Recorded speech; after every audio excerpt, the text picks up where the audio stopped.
Moi, j'aime pas l'école. La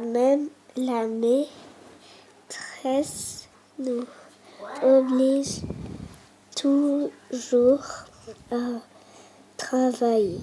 Lorsque Chiara a commencé l'apprentissage de la lecture, son trouble de la concentration est devenu plus évident pour son entourage. Ce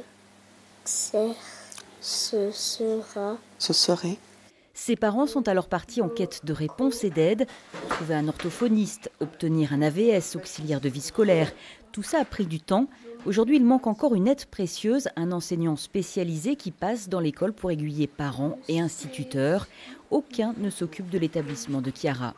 Ça leur enlève des chances. Ça pourrait apporter un peu plus d'attention de par une personne qui connaît leurs troubles, qui sait comment faire et qui peut aussi aider les enseignants à savoir comment réagir en fonction des besoins.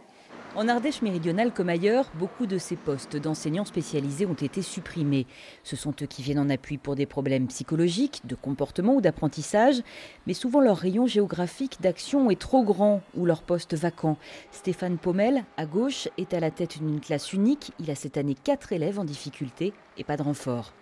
Ça va être des difficultés d'apprentissage d'une manière générale, ça peut être des difficultés de comportement, ça peut être des difficultés de concentration, ça peut être des difficultés de compréhension de consignes, c'est des difficultés de tout ordre.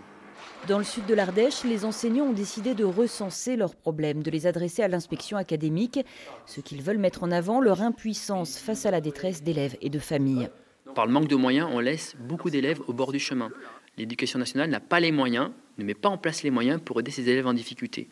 Dans le sud d'Ardèche, par exemple, uniquement sur 10 écoles, 107 élèves relèveraient d'une aide spécialisée. Et aujourd'hui, les collègues sont trop seuls face à la difficulté scolaire de leurs élèves. Il est du devoir de l'éducation nationale de mettre en place des moyens pour que l'égalité des chances soit une réalité concrète dans les classes aujourd'hui. Les enseignants seront aussi en grève le 31 janvier prochain.